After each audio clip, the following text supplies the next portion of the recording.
जर हवी तुम्हा सुंदर धरा हसरे गगन, ही सृष्टी घालते साद तुम्हा देते स्मरण. जर हवी तुम्हा सुंदर धरा हसरे गगन, ही सृष्टी घालते साद तुम्हा देते स्मरण. ही साद घालती झाडे कामध्ये थांबती वारे, हे पहा संपले पाणी मातीस दुखवले कोणी.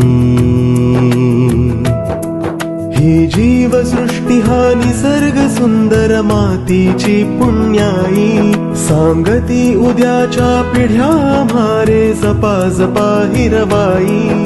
थांबवू चला हे प्रदूषण, लाभू दे जगा संजीवन, या करू जतन वातावरण, रे चला जपू पर्यावरण. आपले पर्यावरण, आपले पर्यावरण, आपले पर्यावरण, आपले पर्यावरण.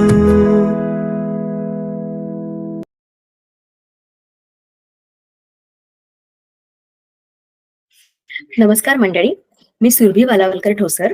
पर्यावरण दक्षता मंडळ आणि ठाणे महानगरपालिका यांच्या संयुक्त विद्यमाने सुरू करण्यात आलेल्या खुली पर्यावरण शाळा या इनिशिएटिव्हच्या 5व्या एपिसोडमध्ये तुम्हा सर्वांचं खूप खूप स्वागत करते. पर्यावरण दक्षता मंडळ ही संस्था गेली 25 वर्ष पर्यावरण शिक्षण, संवर्धन आणि जनजागृती या क्षेत्रामध्ये कार्यरत आहे. आणि आज आपण त्याच्या एका प्रकल्पाविषयी जाणून घेणार आहोत. तो प्रकल्प म्हणजे निसर्गायण. निसर्गायण हे पर्यावरण शिक्षण केंद्र आहे आणि ठाण्यापासून 2-2.5 तासावरती कल्याण मुरबाड रस्त्यावर मामणोली नावाचं गाव आहे, तिथे हे वसलेलं आहे. तर इथे आपण सर्व नक्की भेट देऊ शकता आणि इथे विविध प्रकारचे प्रकल्प आपल्याला पाहायला मिळतील. इथे आपण प्रकल्पांची लिस्ट बघू शकतो की आपल्याकडे निसर्ग स्नेही सुपर मार्केट आहे, त्यानंतर गोशाळा आहे, गांडूळ खत प्रकल्प आहे, कचऱ्यापासून खत निर्मिती कशी करतात हे आपण या ठिकाणी जाणून घेऊ शकतो. त्यानंतर हायड्रोपोनिक्स, एरोपोनिक्स म्हणजे माती विरहित शेती कशा प्रकारे केली जाते याचं प्रशिक्षण आपण तिथे देतो. मधुबन म्हणजे मधमाशी पालनासाठी सुद्धा काही तिथे आपण प्रकल्प केला आहे. त्यानंतर सेंद्रिय शेती आहे, पक्षी तीर्थ आहे, ज्याने पक्ष्यांना पाणी पिण्यासाठी आपण एक आर्टिफिशियल लेक सारखं पक्षी तीर्थ केलेलं आहे, त्याला आपण पक्षी तीर्थ असं नाव दिलं आहे. त्यानंतर नैसर्गिक पेडिक्युअर म्हणजे तुम्ही छोटे गप्पी मासे असतात ते त्या पाण्यात सोडलेले असतात आणि तिकडे तुम्ही पाय टाकून बसू शकता, जेणेकरून ते नैसर्गिक पेडिक्युअर सारखं तिथे प्रकल्प आहे. त्यानंतर रोपवाटिका आहे, फॉरेस्ट ट्रेल्स आहेत तिकडे 2-3. मातीकाम कसं करावं या बाबतीत आपण तिथे कार्यशाळा सुद्धा घेतो. त्यानंतर औषधी वनस्पती आहेत, सुगंधी वनस्पती आहेत, फुलपाखरू उद्यान आहे, असे अनेक प्रकल्प तिथे आपल्या निसर्गायण येथे आपण पाहू शकतो. त्यानंतर अनेक दिग्गज व्यक्तींनी आपल्या निसर्गायणला भेट दिली आहे. उदाहरणार्थ तुम्ही ते फोटो बघू शकता. वीणा गव्हाणकर या ज्येष्ठ लेखिका आहेत, त्यांनी आपल्या निसर्गायणला भेट दिली आहे. त्यानंतर राजेंद्र भट सर, जे बदलापूरमध्ये स्वतः शेतीविषयक खूप कार्यक्रम घेतात, ते सुद्धा आपल्या इथे येऊन गेले आहेत. दिलीप कुलकर्णी हे सुद्धा आपल्याकडे या निसर्गायणला त्यांनी भेट दिलेली आहे. तर आता जे प्रकल्प मी सांगितले त्या प्रकल्पांचे थोडक्यात फोटो आपण इथे, बायोगॅस आहे आपल्याकडे, त्यानंतर सगळे इको फ्रेंडली प्रोडक्ट्स आहेत जे आपण स्वतः निसर्गायणमध्ये तयार करतो. त्यानंतर बरेचसे, जसं की तुम्ही इथे कॅम्पिंगसाठी पण येऊ शकता. जे पक्षी तीर्थ मगाशी मी उल्लेख केला तो फोटो आपण इथे बघू शकतो. त्यानंतर वर्मी कंपोस्ट म्हणजे गांडूळ खताविषयी मी उल्लेख केला, तेही इथे आहे. तर असे अनेक प्रकल्प आपल्याला निसर्गायणमध्ये बघायला मिळतात. सोलार कुकरवरती आपण स्वतःचं अन्न बनवून खाऊ सुद्धा शकतो निसर्गायणमध्ये. म्हणजे बेसिकली हा निसर्गिक अनुभूती देणारा हा एक खूप छान प्रकल्प आहे. तर सर्वांना अशी विनंती आहे की तुम्ही नक्की या प्रकल्पाला भेट द्या आणि याचं लोकेशन शेअर करेन, मग तुम्ही सर्व त्याला नक्की भेट देऊ शकता. आपण आजच्या भागात पुढे वळूया. तर सर्वांना माहितीच आहे की खुली पर्यावरण शाळा हा जो म्हणजे इनिशिएटिव्ह आहे तो पर्यावरण दक्षता मंडळ आणि ठाणे महानगरपालिका या दोघांनी मिळून सुरू केला आहे. तर या सेशनच्या शेवटी म्हणजे हा पूर्ण 1 वर्षाचा कोर्स असणार आहे आणि याच्या शेवटी तुम्हाला सर्वांना सर्टिफिकेट दिले जाईल, जे हे सर्व लेक्चर अटेंड करत आहेत. आणि जसं आपण लेक्चरच्या शेवटी काही ऍक्टिव्हिटी देतो किंवा प्रश्न देतो, त्याचे उत्तर पण जे आपल्याला लिहून पाठवतायत त्या सर्वांना आपल्याला शेवटी एक सर्टिफिकेट दिलं जाईल संस्थेतर्फे. तर मागच्या सेशनमध्ये म्हणजे मागे बायोडायव्हर्सिटी या विषयावर सेशन झालं होतं. तर त्याला मी ऍक्टिव्हिटी दिली होती सर्वांना. तर ती सुद्धा सर्वांनी लवकरात लवकर पाठवायचा प्रयत्न करावा. ती ऍक्टिव्हिटी अशी होती की आपल्या घराजवळच्या कुठल्याही परिसंस्थेला तुम्ही भेट देऊन तिकडच्या कुठल्याही 5 प्रजातींची फोटोग्राफ शक्य असेल तर फोटोग्राफ किंवा तुम्हाला जर ते आयडेंटिफाय करता येत असेल तर त्याचं नाव असं आम्हाला पाठवायचं आहे. तर ही ऍक्टिव्हिटी लवकरात लवकर सर्वांनी पाठवावी अशी सर्वांना विनंती. त्यानंतर थोडक्यात आपण म्हणजे जसं मी मागच्या सेशनच्या वेळेला आपण प्रत्येक सेशनला आपण एक पर्यावरण दिनाची माहिती देतो. तर 18 मार्चला एक पर्यावरण दिन आहे, आता येते 18 मार्चला.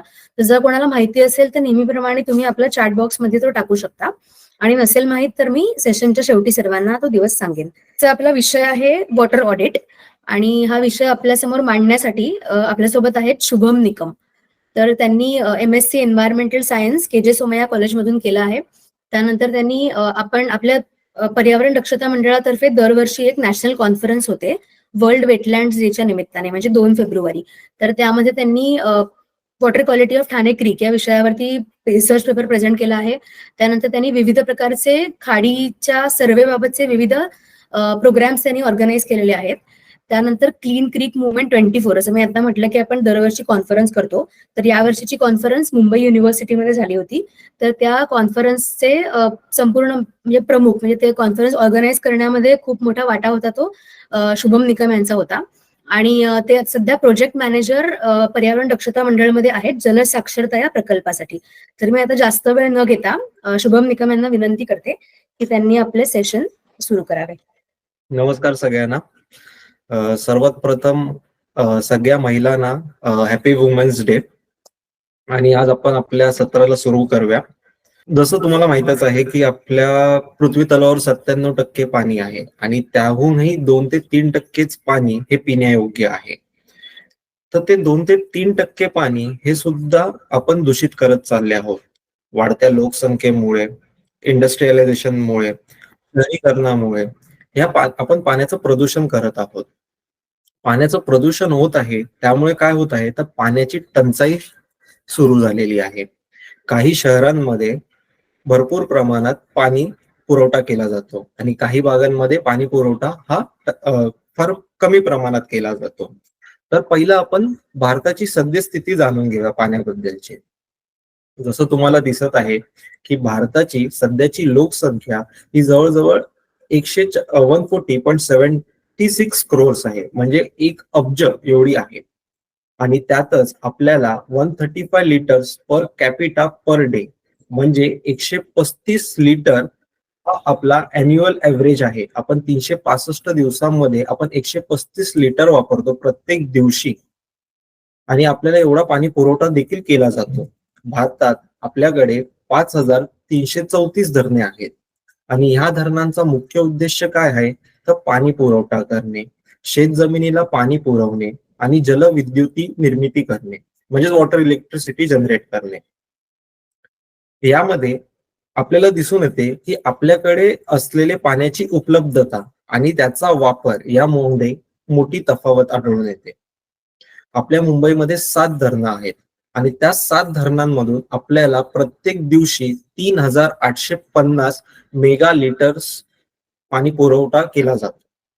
म्हणजे तुम्ही बघा की मुंबईला किती पाणी पुरवठा केला जातो.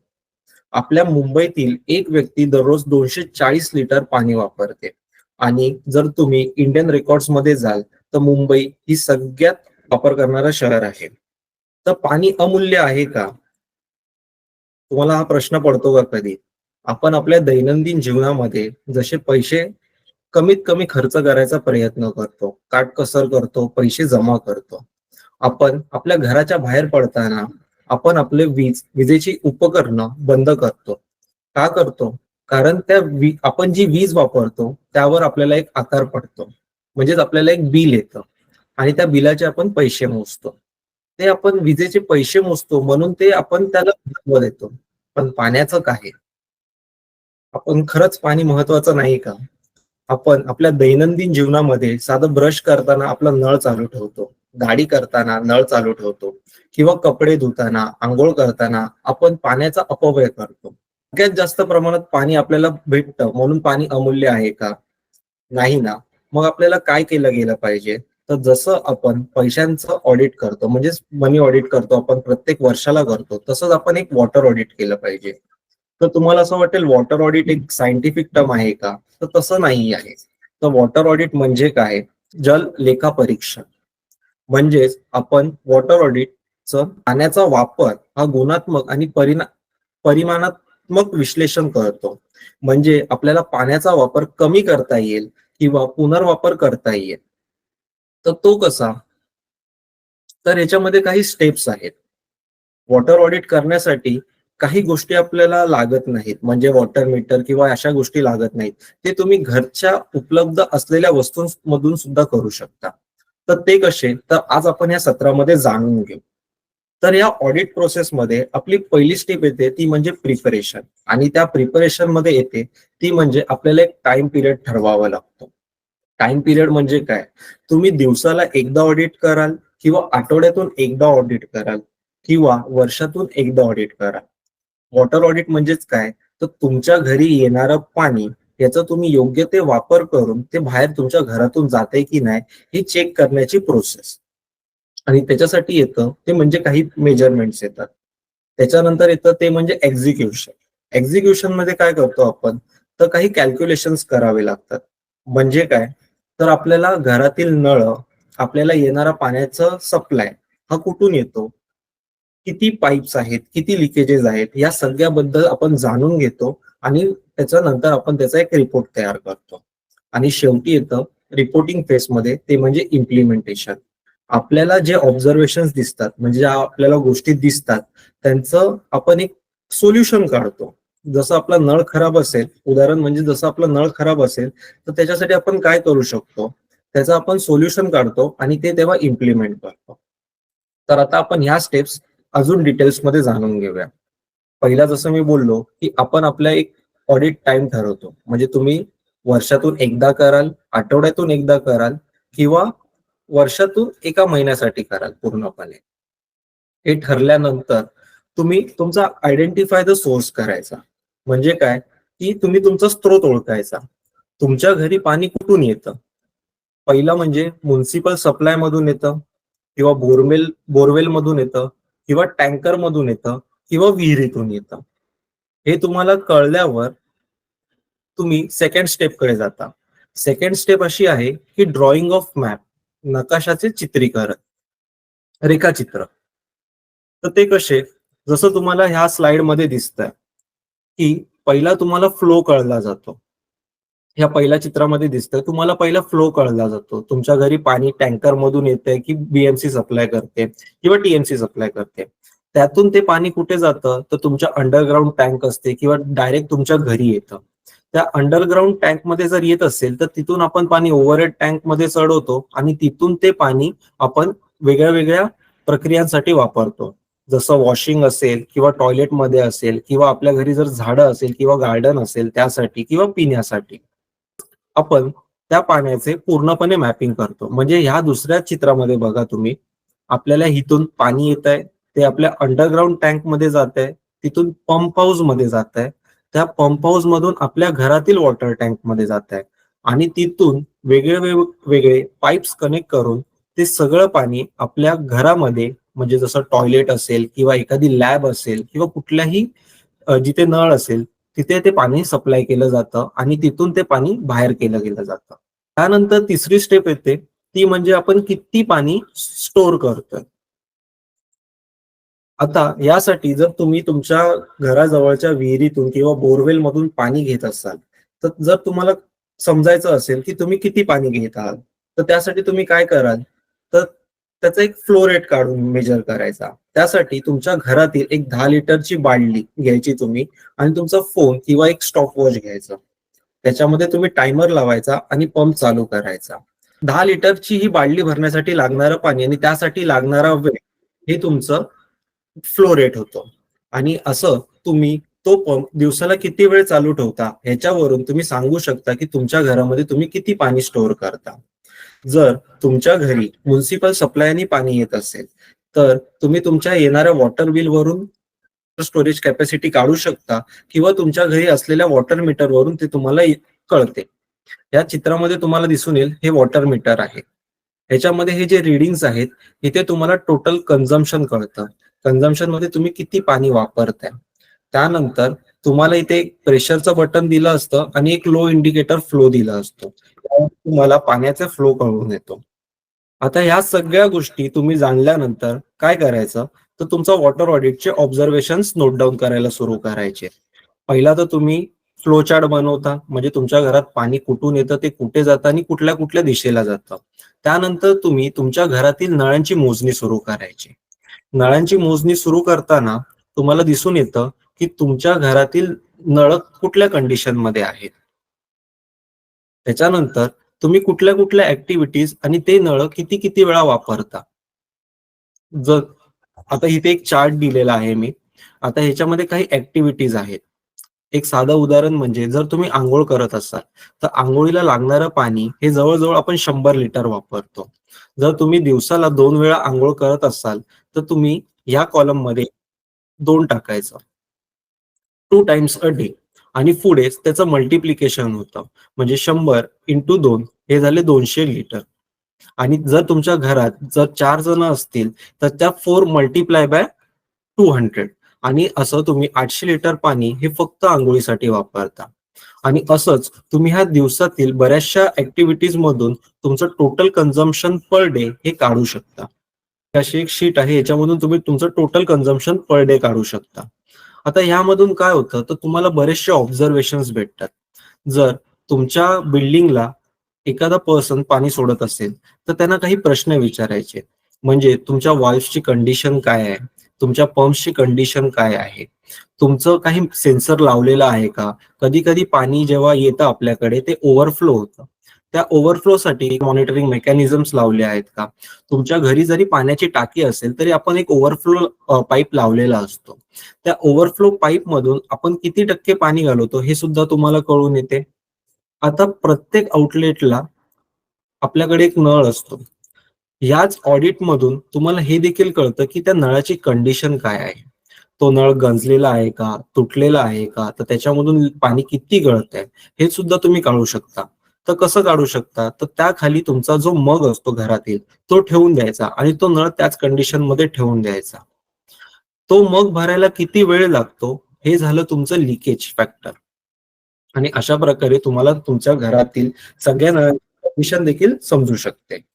वॉटर ऑडिटच्या रिपोर्ट मधून तुम्हाला तुमचं कन्झम्पशन पॅटर्न भेटतं. आपण दैनंदिन जीवनामध्ये किती टक्के पाणी हे योग्य वापरतोय आणि किती टक्के पाणी आपण त्याचा अपव्यय करतोय हे देखील तुम्हाला कळते. या सगळ्या रिपोर्ट मधून तुम्हाला काही गोष्टी आढळून येतील. जर तुम्ही वर्षातून 3 महिन्यासाठी हा रिपोर्ट किंवा 6 महिन्यांसाठी वॉटर ऑडिट करत असाल तर तुम्हाला काय काय गोष्टी दिसून येऊ शकतात. ते म्हणजे विंटर सीझन्स मध्ये किंवा हॉलिडेजना तुम्हाला वॉटर कन्झम्पशन असेल तो फार कमी प्रमाणात असेल, किंवा उन्हाळा असेल किंवा काही उत्सव असेल तर त्या दिवशी आपलं कन्झम्पशन फार जास्तीत जास्त असेल. त्यानंतर पावसाळ्यामध्ये हा कन्झम्पशन पॅटर्न हा फार व्हॅरी करतो. कधी कधी तो जास्त असतो, कधी कधी तो कमी असतो. आपल्याला ज्या गोष्टी दिसतात ह्या रिपोर्ट मधून त्या म्हणजे येणाऱ्या गोष्टी तर काय तर लिकेज किंवा ओव्हरफ्लोज. जर लिकेज असेल तर तुम्ही काय करू शकता, तर नळ बदलू करू शकता.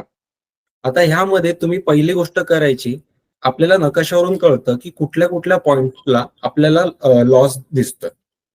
जेव्हा तुम्ही नकाशा काढता तेव्हा तुम्ही प्रत्येक नळाचं कंडिशन लिहिता आणि तुम्हाला कळतं की तुमच्या घरामध्ये जर 10 नळ असतील आणि त्यामधून 5 नळांना लिकेज असेल तर ती 5 नळं बदलली गेली पाहिजेत. आणि त्यासाठी आपण पहिलं सोल्युशन आयडेंटिफाय करायचं. ते नळच बदलले गेले पाहिजेत का, किंवा सध्या मार्केटमध्ये बरेचसे उपकरणं उपलब्ध आहेत, आपण तसे नवीन नळ बसवू शकतो का, आणि हे इम्प्लिमेंट सोल्युशन आपण कधी करू शकतो. आणि तसंच वॉटर ऑडिट म्हणजेच काय, तर आपण एक योग्य पद्धतीचं मॅनेजमेंट करणे, पाण्याचं मॅनेजमेंट करते. त्यामुळे आपण एक शेड्यूल बसवून घेऊ शकतो की आपण वर्षातून किती वेळा हे वॉटर ऑडिट करू शकतो. वॉटर ऑडिट काय आहे, तर ही एक सिस्टमॅटिक प्रोसेस आहे.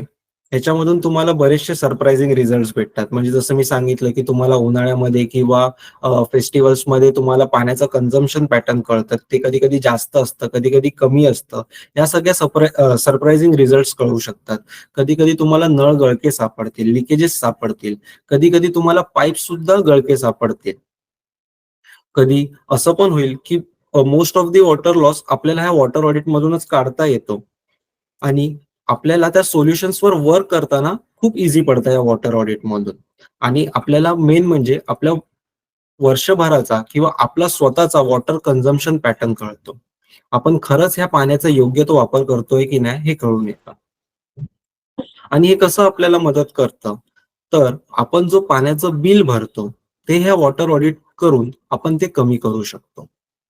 दुसरी गोष्ट म्हणजे जसं मी पहिला सांगितलं की पाणी हे मूल्य संसाधन आहे.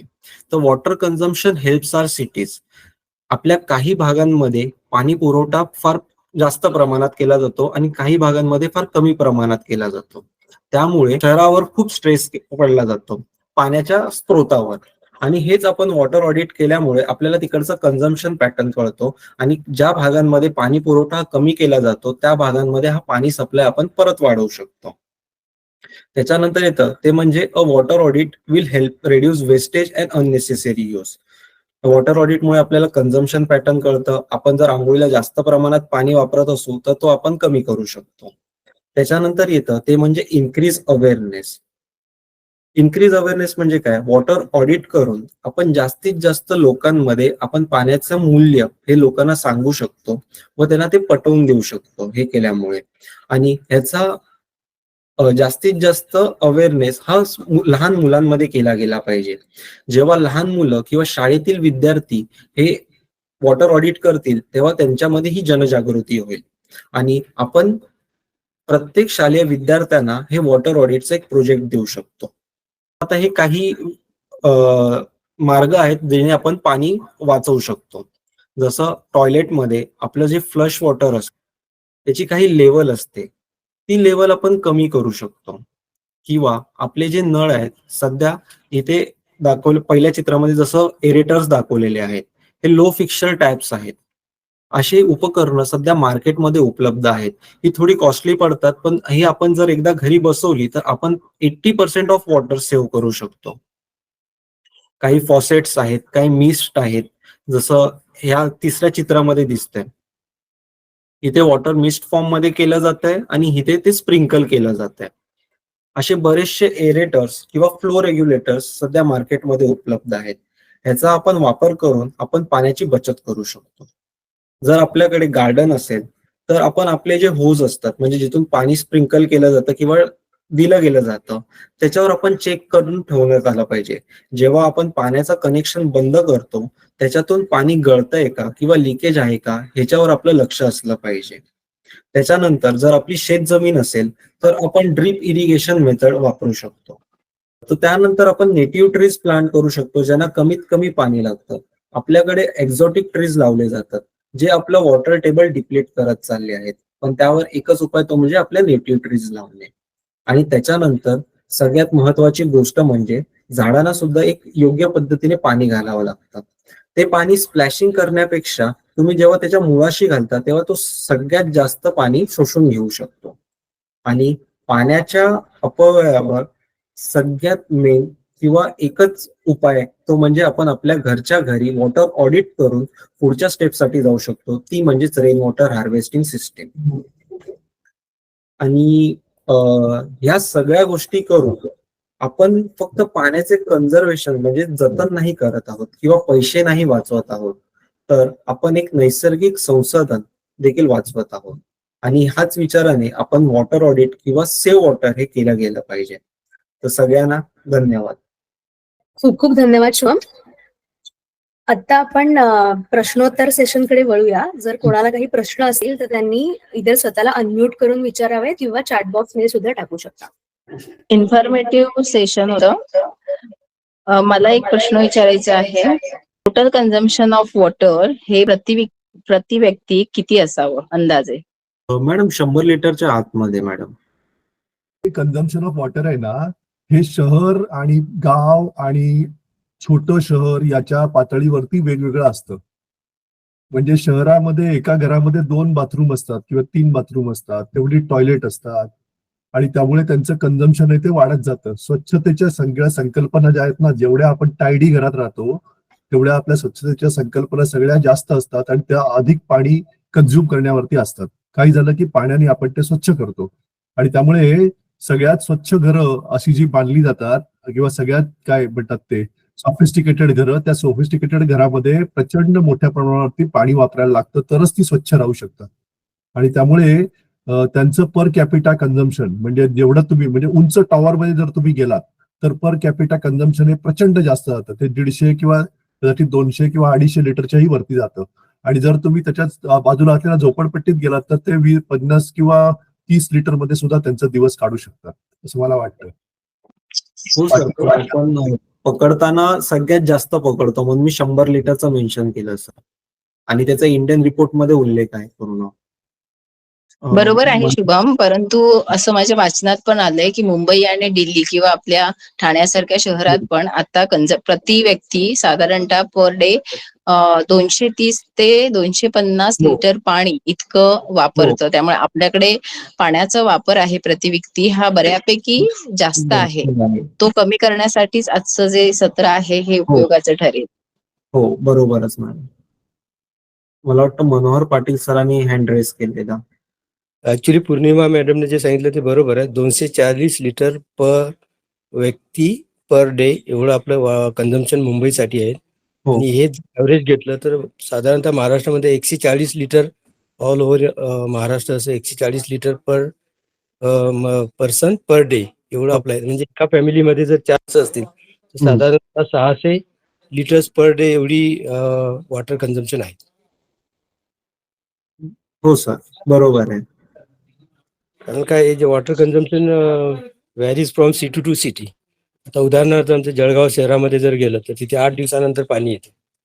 त्यांचं ॲव्हरेज कन्झम्पशन जर काढलं तर ते 50 लिटरच्या पण आत येऊ शकतं. बरोबर आहे. हो बरोबर आहे.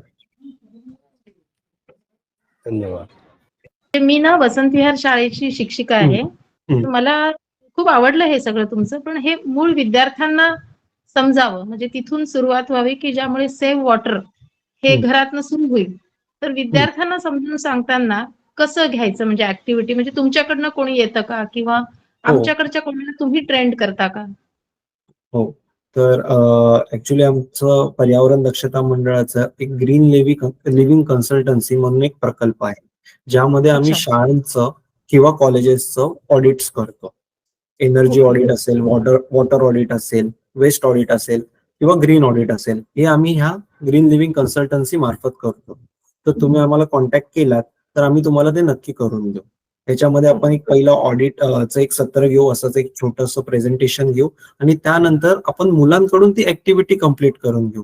म्हणजे शाळेमध्ये जेवढे टॉयलेट्स असतील त्यांचा आपण पूर्ण नंबर ऑफ टॅप्स वगैरे काउंट करून तुमच्याकडे किती पाणी येतं ते सुद्धा काउंट करून त्यांचं किती कन्झम्पशन होतं ह्याचा रेट काढून आपण हे वॉटर ऑडिट तुमच्या शाळेसाठी करू शकतो. ओके, हे चार्जेबल असतं का? हो, कन्सल्टन्सीचं जर तुम्ही मेंबर झालात तर तुम्हाला पुढे चार्ज नाही पडणार. ओके ठीक आहे, मी माझ्या शाळेच्या मॅनेजमेंटशी बोलून मग तुमच्याशी कॉन्टॅक्ट करेन. मला त्याच्यात खूप इंटरेस्ट आहे कारण विद्यार्थ्यांना हे कळावं. हो म्हणजे शाळांमध्ये आता ग्रीन क्लब सुद्धा स्थापन करण्यात आले आहेत. तर आपण त्यांच्या मार्फत सुद्धा त्या मुलांना ट्रेन करून सुद्धा आपण ही ऍक्टिव्हिटी घेऊ शकतो शाळा आणि कॉलेजेसमध्ये. अजून एक प्रश्न आपल्याला आला आहे की सोसायटीमध्ये सुद्धा आपण हे करू शकतो का? तर याबद्दल शुभम काय सांगतील? हो, सोसायटीमध्ये सुद्धा आपण करू शकतो. सध्या सोसायटीजना वॉटर बिल येतं, त्या वॉटर बिल मधून तुम्हाला कळेल किंवा दुसरी गोष्ट तुमच्या सोसायटीला वॉटर मीटर लावलेला असेल, त्या वॉटर मीटरवर तुमचं टोटल कन्झम्पशन दिलं गेलेलं असतं. तो चार्ट कंटिन्यू फिरत असतो आणि त्यावरून तुमचं कन्झम्पशन पॅटर्न तुम्हाला कळेल. वालावलकर सर, तुम्हाला काही ऍड करायचं आहे का? असं आहे की कोल्हापूरला एक मी छोटंसं उदाहरण देतो म्हणजे आपल्याला कळेल. कोल्हापूरला एका शाळेमध्ये अशाच प्रकारचं एक सत्र घेतलं गेलं ज्याच्यामध्ये मुलांना सांगितलं गेलं की आपल्याला वॉटर ऑडिट करायचंय आणि वॉटर कॉन्झर्वेशन साठी काम करायचंय. पण त्यांना वॉटर ऑडिट करताना पहिले असं सांगितलं गेलं की तुम्हाला बँकेच्या पासबुक सारखं एक पासबुक आम्ही देतो आणि तुम्ही दररोज घरामध्ये पुढच्या 8 दिवस जे काय पाणी वेस्ट करता किंवा जे काय पाणी वापरता त्याच्याबद्दलचं लिहित जायचं. आणि त्यांनी त्या मुलांनी त्याच्याप्रमाणे लिहिलं की सकाळी दाढी करताना बाबांनी 2 मग पाणी वापरलं, आंघोळ करायला 1 बादली पाणी वापरलं वगैरे असं लिहायला सुरुवात केली. असं त्यांनी 8 दिवस ठेवल्यानंतर लिहून ठेवल्यानंतर मग त्यांना असं सांगितलं की आता आता आपण घरामध्ये लोकांना सांगायला सुरुवात करू की पाणी कमी का वापरायचं आणि कसं वापरायचं. मग 2 मगाच्या ऐवजी एका मगात दाढी होते का, नंतर त्या 4 बादल्यांच्या ऐवजी एका बादलीत आंघोळ होते का, भांडी घासताना सगळी एकाच बादलीत धुता येतात का वगैरे अशा स्वरूपाचं त्यांना ट्रेनिंग दिलं गेलं. त्या मुलांनी घरी जाऊन ते केल्यानंतर 15 दिवसाच्या अंतराने परत एकदा दुसऱ्यांदा त्या मुलांना तसं पासबुक दिलं गेलं आणि त्यांना म्हटलं की आता परत एकदा तुम्ही वॉटर कन्झम्पशन घरातल्यांचं शोधून काढा. तर त्यांनी त्या घरातल्यांचं परत वॉटर कन्झम्पशन शोधून काढलं आणि त्याच्यामुळे त्यांना काही फरक वगैरे वगैरे वगैरे मिळाला असेल कदाचित. पण माधवराव चितळेंनी हे उदाहरण मुद्दाम सांगितलेलं त्याच्यामध्ये असं त्यांचं म्हणणं होतं की साधारणपणे त्याच्यानंतर 4 ते 6 महिन्यांनी त्या म्हणजे ती जवळजवळ 1000 मुलांची शाळा होती. त्या शाळेच्या परिसरातले नगरपालिकेचे लोक त्या शाळेच्या आवारात आले आणि त्यांनी असं विचारलं की तुमचं हे काय काय झालेलं एक्झॅक्टली ते समजावा आम्हाला. कारण असं झालेलं की त्या एरियातल्या पाण्याच्या कन्झम्पशन मध्ये अचानकपणे भरपूर मोठी घट झालेली आणि ती सगळी घट ही या लहान मुलांनी केलेल्या अवेअरनेसमुळे झाली. त्यामुळे अशा प्रकारचं ऑडिट करणं, त्या ऑडिटमध्ये प्रत्यक्ष सहभागी होणं आणि सहभागी झाल्यानंतर आपण पाणी गरजेपेक्षा जास्त खर्च करतो म्हटल्यानंतर ते कमी करण्याची काहीतरी उपाययोजना राबवणं, अशा प्रकारची प्रेरणा मिळण्यासाठी हे वॉटर ऑडिटचं सत्र खरं म्हणजे आहे. म्हणून ते सोसायटीत करायचं का बिल्डिंग मध्ये करायचं का शाळेत करायचं का महाविद्यालयात करायचं, खरं म्हणजे जिथे पॉसिबल असेल तिथे करायचं. आणि त्यातून जी दृष्टिकोन मिळतो ज्यातून पाण्याच्या वापराबद्दलचा तो शहरात राहणाऱ्या माणसाला आता प्रचंड आवश्यक आहे. कारण शहरामधला माणूस हा पाण्याच्या बाबतीत पूर्णपणे शहराच्या बाहेरच्या सोर्सवरती अवलंबून आहे आणि तिथून ते पाणी खर्च करून आणून तुम्हाला दिल्याशिवाय तुम्ही शहरामध्ये जगूच शकत नाही अशी आजची अवस्था आहे. तर खूपच छान अनुभव सांगितला तुम्ही. कोणाला अजून काही प्रश्न आहेत का? हा सुरभी मनोहर बोलतोय. येस, बोला सर. आता जसं मॅडमने प्रश्न विचारला की शाळेमध्ये ऑडिट तुम्ही करतात का, तर ऍक्च्युली 7-8 वर्षापूर्वी आपण डोंबिवलीची एक शाळा आहे तिथे संगीता जोशी मॅडम आणि आम्ही गेलो होतो आणि मुलांना वॉटरचं ऑडिट कसं करायचं ते आम्ही सांगितलं. तर शाळेमध्ये वेगवेगळ्या प्रकारच्या टँक्स असतात, गोलाकार असतात, सिंटेक्सचा टँक किंवा स्क्वेअर टँक असतात सिमेंटच्या. तर ते वॉटरची कपॅसिटी कशी काढायची व्हॉल्यूम त्यापासून आम्ही सुरुवात करून नंतर शाळेमध्ये किती नळ आहेत, किती वॉश बेसिन आहेत, किती टॉयलेट्स आहेत, हे सर्व आम्ही मुलांकडून करून घेतलेलं. आणि नंतर त्यांना सांगितलं की 1 दिवसभरामध्ये तुम्ही किती पाणी वापरलं शाळेमध्ये 8 तासामध्ये, तो आम्ही त्यांना प्रोजेक्ट दिला होता. आणि ते परत लेव्हल प्रमाणे आपण ते केलं. अगर सिंटेक्सची टँक असेल तर आम्ही अक्षरशः फुलपट्टीने मेजरमेंट केलेलं आणि त्याचा व्हॉल्यूम काढलेला आणि दिवसभरामध्ये किती पाणी कंझ्युम झालं ते मुलांकडून आम्ही समजून घेत, म्हणजे त्यांना आम्ही समजवलं की कशा प्रकारे ऑडिट करायला पाहिजे, की वॉटर मीटरच असायला पाहिजे असं नाही, पण तुम्ही टँकच्या लेव्हलवरून सुद्धा तुम्ही वॉटर ऑडिट करू शकता. तर असा एक प्रोजेक्ट आपण डोंबिवलीला केलेला आहे त्या शाळेमध्ये 5-6 वर्षापूर्वी केलेला. तर निश्चितच आपण शाळेमध्ये असा प्रयोग राबवू शकतो. येस सर, नक्कीच. तर आपण ऍक्टिव्हिटीकडे वळूया. म्हणजे जसं आपण सगळ्या सेशनला ऍक्टिव्हिटी एक किंवा प्रश्नोत्तर घेतली होती, तर तसं शुभमने तुम्हा सर्वांसाठी एक ऍक्टिव्हिटी आणली आहे, तर त्याविषयी आपण थोडक्यात जाणून घेऊया. मी तुमच्या सगळ्यांसोबत एक स्प्रेडशीट शेअर करेन, म्हणजे एक्सेलची एक शीट शेअर करेन. त्याच्यामध्ये मी सगळ्या ऍक्टिव्हिटीज दिलेल्या आहेत ज्या आपण डेली लाईफ मध्ये करतो आणि ती तुम्ही भरावी आणि ती तुम्ही आम्हाला पाठवावी. आणि याच्यातून आपण ह्या वॉटर ऑडिट कसं आणखीन ह्याचं कॅल्क्युलेशन करता येईल हे आपण पुढच्या सत्रामध्ये किंवा नंतरच्या येणाऱ्या सत्रामध्ये आपण हे जाणून घेऊ आणखीन ह्या बाबतीत. आपण ह्याच्यामधून प्रत्येक घराचा एक वॉटर ऑडिट करू शकतो छोट्या लेवलला. तर आता जे शुभमने सांगितलं ती स्प्रेडशीट जी आहे ती आपण ग्रुपवरती शेअर करूया सेशन झाल्यानंतर. तर सर्वांना अशी विनंती आहे की तुम्ही नक्की सर्वांनी ती ऍक्टिव्हिटी करून आम्हाला आपल्या ईमेलवरती पाठवावी. ईमेल सुद्धा मी पुन्हा एकदा ग्रुपवरती पाठवेन. आपण रेनवॉटर हार्वेस्टिंगवर सुद्धा एक सेशन घेणार आहोत खुल्या पर्यावरण शाळेतर्फेच. ते कधी असेल ते मी तुम्हाला नक्की कळवेन आपल्या ग्रुपवरती. माझा ना प्रश्न नाहीये, पण मी एक अनुभव सांगते की 2-3 वर्षापूर्वीची गोष्ट आहे की बॉम्बे IIT मुलं होती ती, आणि त्यांचं काहीतरी प्रोजेक्ट होता, सेव्ह वॉटर हेच त्याचं नाव होतं. तर ते ना असं डोअर टू डोअर आहे, आणि त्यांनी स्वतः प्लंबिंग थोडं थोडं शिकून घेतलं होतं, आणि येऊन विचारत होते की तुमच्याकडचा कुठला नळ लिकेज आहे का, किंवा पाणी वेस्टेज होतं का, आणि तसं तसं करून देत होते. म्हणजे माझ्या बाजूच्या नेबरचा नळ खराब होता ना, तर त्याच्यामध्ये वॉशर टाकून, म्हणजे मला ते खूप आवडलं की प्रोजेक्टचा भाग, पण त्यांनी ऍक्च्युअल खरं तर 4-5 घरातलं वॉटर नक्कीच सेव्ह केलं. 4-5 काय, म्हणजे 25-30 असतील. खूप छान इनिशिएटिव्ह आहे. असं सुद्धा आपण सुद्धा असं करू शकतो, जेणेकरून वॉटर कन्झर्वेशन होऊ शकेल. वलावलकर सर, तुम्हाला काही ऍड करायचं आहे? आपण जेवढं पाणी वापरतो ना तेवढंच पाणी आपल्याकडे वापरल्यानंतर ते पाणी अदृश्य होत नाही. म्हणजे ते पाणी चांगल्या पाण्याचं वेस्ट वॉटरमध्ये रूपांतर होतं. त्यामुळे जेवढी पाणी आणण्याची समस्या आहे ना आपल्याकडे, म्हणजे पाणी बाहेरनं कुठून तरी आपल्याकडे आणून आपल्याला प्रोव्हाइड करण्याची, तेवढीच समस्या हे खराब झालेलं पाणी आहे ना, ते आपल्या शहरात दूरवर नेऊन सोडण्याची पण आहे. त्याच्याकरता मोठी सिस्टीम आहे, जिला ड्रेनेज वॉटर सिस्टीम असं म्हणतात, ज्याच्यामधनं सगळ्या प्रकारचं पाणी जे आहे ते शहराच्या बाहेरच्या कुठल्या तरी प्रवाहामध्ये नेऊन सोडलं जातं. तर जेवढं काही आपण कॉन्टॅमिनेट करू, जेवढं काही आपण त्याच्यामध्ये वॉशिंग करू, जेवढं काही त्याच्यामध्ये घाण टाकू, जेवढे असेंद्रिय पदार्थ किंवा अशा प्रकारचे ऍड करू, हे सगळे त्या पाण्याच्या माध्यमातून आजूबाजूच्या जलस्रोतामध्ये जातात. त्यामुळे वेस्ट वॉटर मॅनेजमेंट हा सुद्धा एक मोठा प्रश्न हा पाण्याच्या एक्सेसिव्ह कन्झम्पशनमुळे उत्पन्न होतो. जेवढं एक्सेसिव्ह कन्झम्पशन होतं तेवढं पाणी हे आपण आपल्या जलस्रोतामध्ये नेऊन सोडतो बाहेरच्या, आणि ज्याच्याबरोबर प्रचंड मोठ्या प्रमाणावरती कचरा आपण तिथे नेऊन सोडतो. आणि त्यामुळे त्याच्याबद्दल पण आपण नक्की विचार केला पाहिजे असं मला वाटतं. येस सर, नक्कीच.